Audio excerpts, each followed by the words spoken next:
그러니까 신앙의 부활. 크리스천 센츄리라는 그 책이 있어요. 이게 뭐냐면 신자의 색이라는 기독교 잡지인데요. 그 편집장 마티 목사가 젊었을 때 그 초등학교 3학년들을 담임한 적이 있었대요.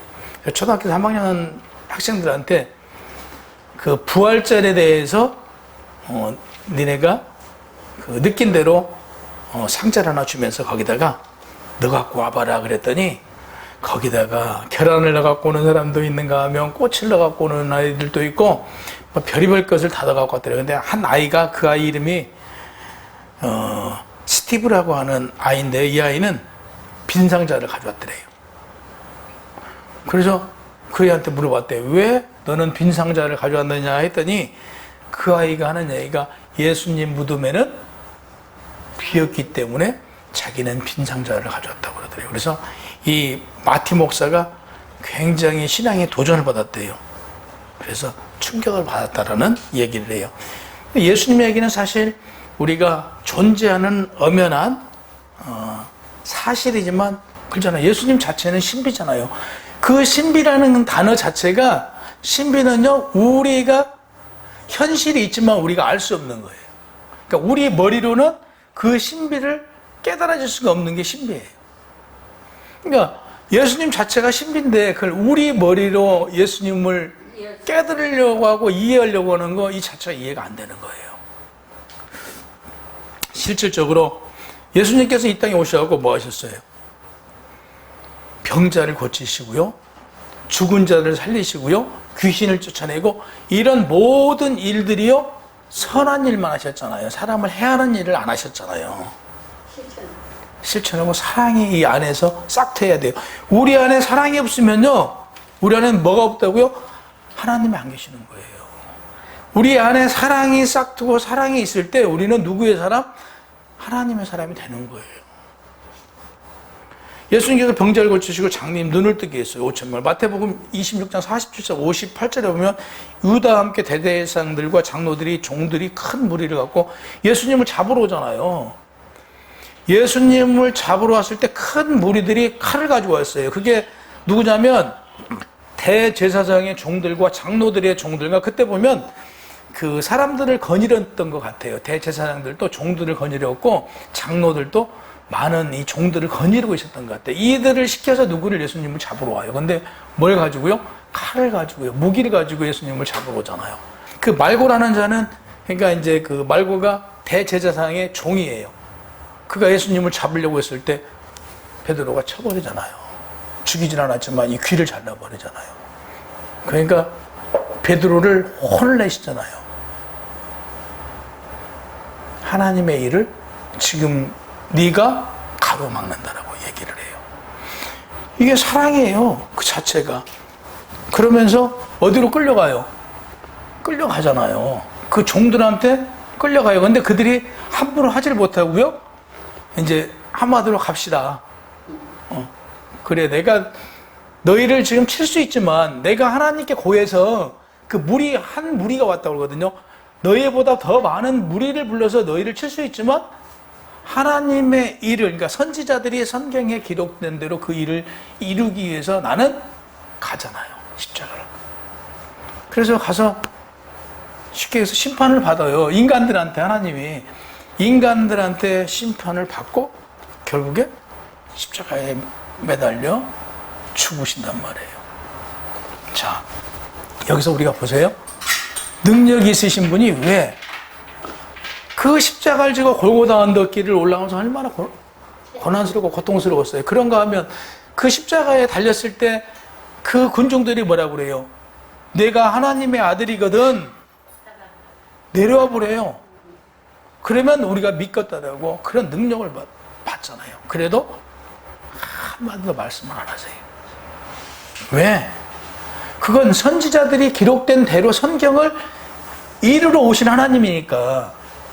누구로 오셨어요? 그분이 그리스도로 오셨잖아요. 그리스도로 오신 예수님이기 때문에 그걸 이루려고 한마디 말씀도 안 하셔요. 그러나 예수의 죄를 아무리 찾으려고 해도 예수의 죄를 찾을 수가 없었어요. 예수의 죄를 가지고 찾으려고 보니까 아까 서두에 말씀드린 대로 뭔만 했어요? 선한 일만 했는데 잡을 수가 없어요. 흠이 없어요. 그러니까 결국에 뭘로요? 성전을 헐고 3일 만에 다시 세우겠다라고 한 거, 그걸 트집을 잡아갖고 그걸로 제목을 삼잖아요.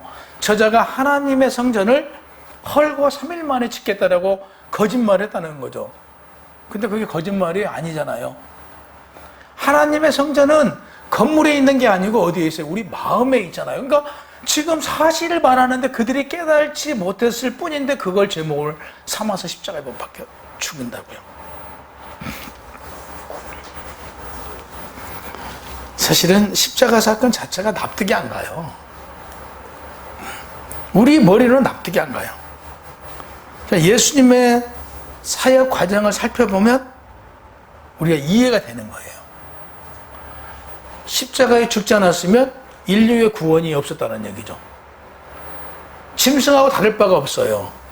예전에 보세요. 우리가 예수님이 오기 이전에는 누가 대장이었냐면요, 힘만 세면 대장이에요. 동물들은 그러잖아요. 힘이 세면 다 잡아먹잖아요. 그러면 우리 인간과 동물과 다를 게 아무것도 없어요. 우리는 반대란 말이에요. 힘이 센 자가 힘이 약한 자를 돌봐야 하고 사랑으로 품어야 된단 말이에요. 예수님께서 오셔서 그걸 좀 가르쳐 주셨단 말이에요. 병든 자를 고치고 죄인을 용서하고요. 그잖아요. 귀신을 쫓아내고 장님을 눈을 뜨게 하고 걷지 못한 자를 걷게 했단 말이에요.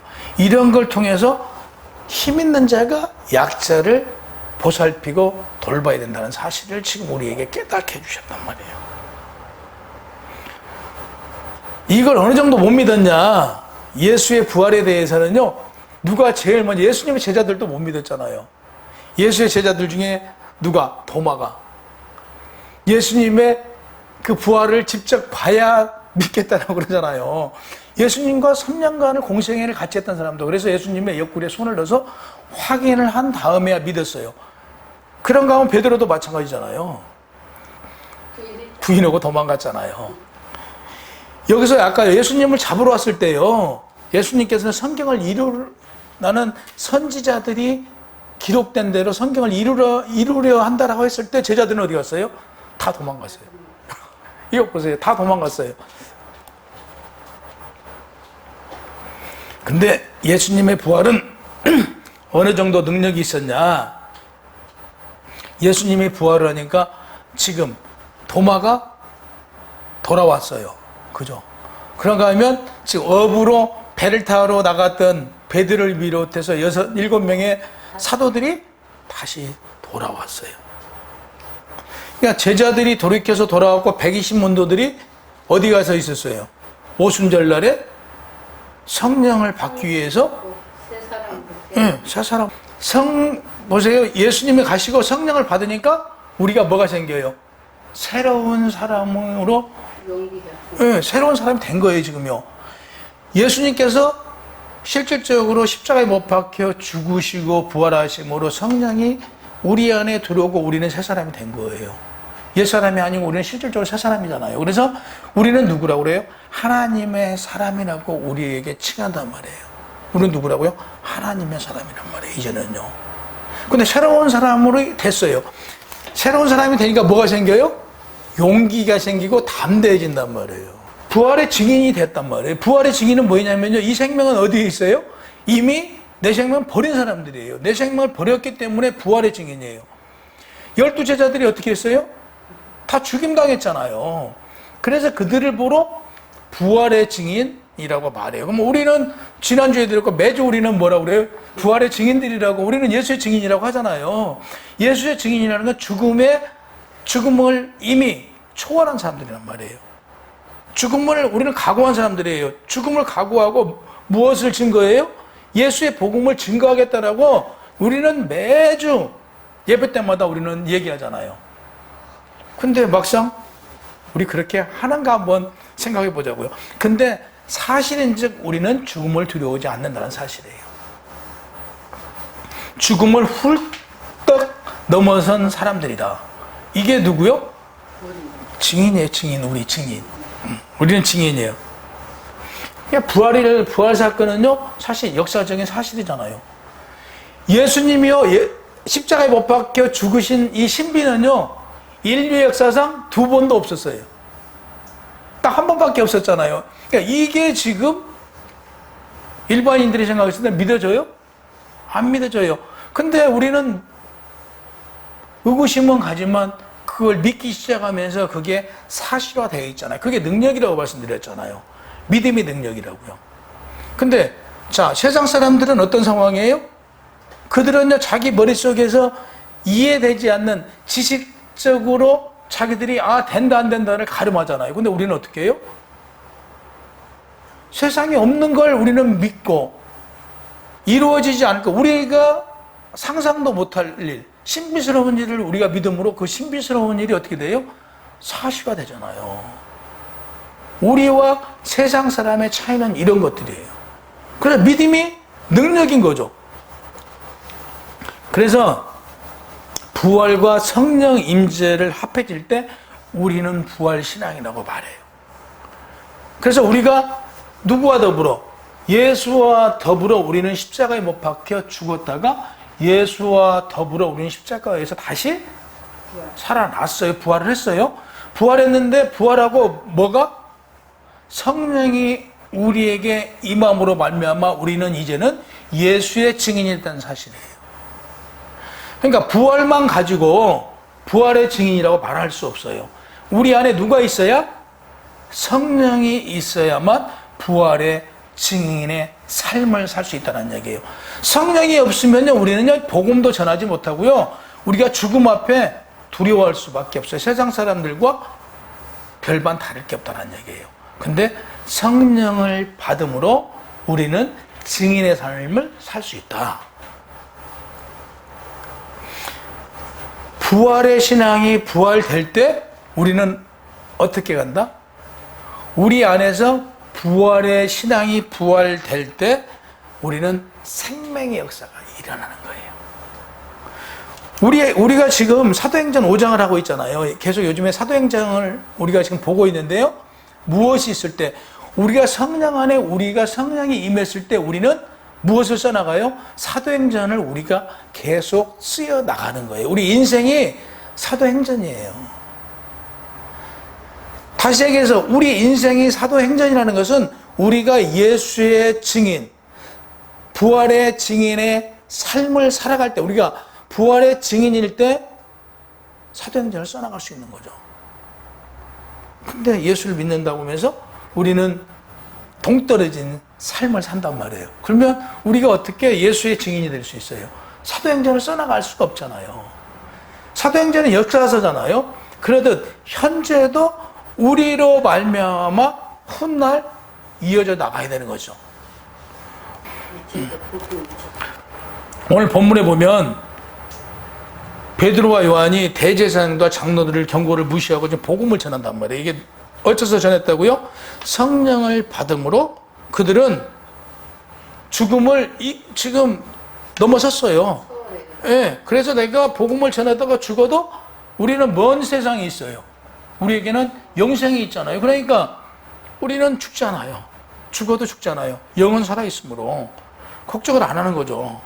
그래서 실질적으로 로마의 카타쿰이라는 동굴이 있잖아요.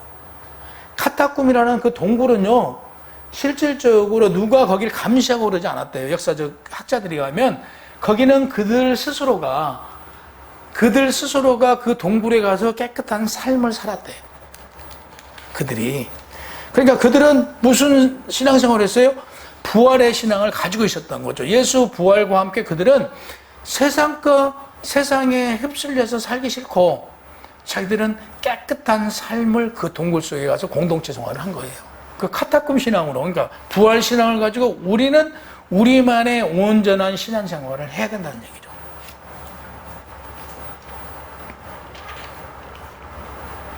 오늘 여기에서 굉장히 중요한 가말리엘이 나와요. 여기 34절에 보면 바리새인 가말리엘은 율법 교사로 모든 백성의 존경받는 자라 나오잖아요. 힐렌의 자손이며 힐렌의 문화생이었어요. 그는 라반이라는 그 칭호를 받았는데, 라반은 세상 사람들로부터 선생이라는, 존경받는 사람이라는 칭호가 라반이에요. 라반. 그러니까 많은 사람들한테 존경받는 사람이라는 얘기예요. 라반이라는 칭호가. 그러니까 그 가말리엘은 이 존경받는 사람이었어요. 이 사람이 누구를 살렸어요? 지금 베드로와 요한을 살린 거예요. 그들이 지금 전도하다가 붙들려 갔잖아요. 그래서 공회에 섰잖아요, 지금요. 공회에 섰는데 이 가말리엘이라는 이 사람이 굉장히 명문가의 지금 대단한 사람이니까 이 사람이 실질적으로 그 공회에서 살려줘요. 여기서 굉장히 중요한 것은 상관하지 말고 버려두라고 그래요. 몇 절에 38절에 보면 이제 내가 너희에게 말하노니 이 사람들과 상관하지 말고 내버려두라. 이 사상과 이 소행이 사람으로 났으면 없어진대요, 스스로. 만일 하나님께로 났으면 너희가 그들을 무너뜨릴 수 없겠고 하나님을 대적하는 자가 될까 싶다. 그러니까 손대지 말아라. 드다나 그 유다가 드다나 유다처럼 여기지 않았던 거예요. 가멜레일이. 지금 이들에게는 분명히 예수님의 어떤 역사 행하셨던 거, 제자들이 지금 옥에 갇혔다가 옥문이 열려서 나왔던 거, 이런 과정들 다 알 거 아니에요. 대지상에 다 소문을 들여서 알고 있는 거예요. 그래서 이 사람들은 뭔가 다르다. 예수의 증인을 하고 있는 이 사도들은 뭔가 다르다라고 느꼈던 거죠. 그러니까 뭔가 느끼고 사실은 지금 죽이려고 그러니까 죽이지 못하게 하고 보호해줬던 거예요. 당시 유대인들이 지금 유대인 중에 명문가인 힐렌의 그 자손이 당시 그 예수의 제자들을 보호했다는 것은요, 무엇인가 있었다는 얘기예요. 이 지금 가말리엘은 무엇인가를 지금 알고 있었다는 얘기예요. 당시에. 그러니까 무엇인가 알고 지금 살려줬다. 그래서 오늘은 중요한 부분은 그거죠. 상관 말고 버려두라. 그래서 결국에는 살아났어요. 죽지 않고. 오늘 서두에 너무 시간을 다른 데다 많이 뺏겨갖고.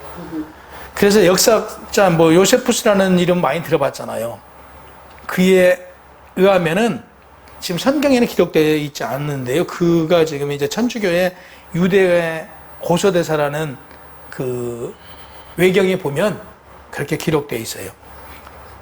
요세푸스에만 그 파두스가 유대의 행정관이었는데요. 드나라는 마술사가 사람들께 명령하여 요단강을 갈라 그 자신이 선지자임을 보여준다라는 이 증거가 하겠다고 해서 참수당하고요. 유다 역시 갈릴리 사람으로 열심당원의 선구자였대요. 열심당원. 선구자였는데 동족들에게 로마의 세금을 내지 않을 것을 강요하여 반란을 일으켰다는 걸로 해서 죽임을 당했다라고 기록되어 있어요. 그러니까 가말리엘은 이 두 사건과 그 비유해서 지금 턱도 아니잖아요. 예수님 사건과 그 제자들 사건은 턱도 아님에도 불구하고 이걸 비유를 들어서 예수님을 이들도 없어질 것이다. 그러니까 손대지 말고 두어라.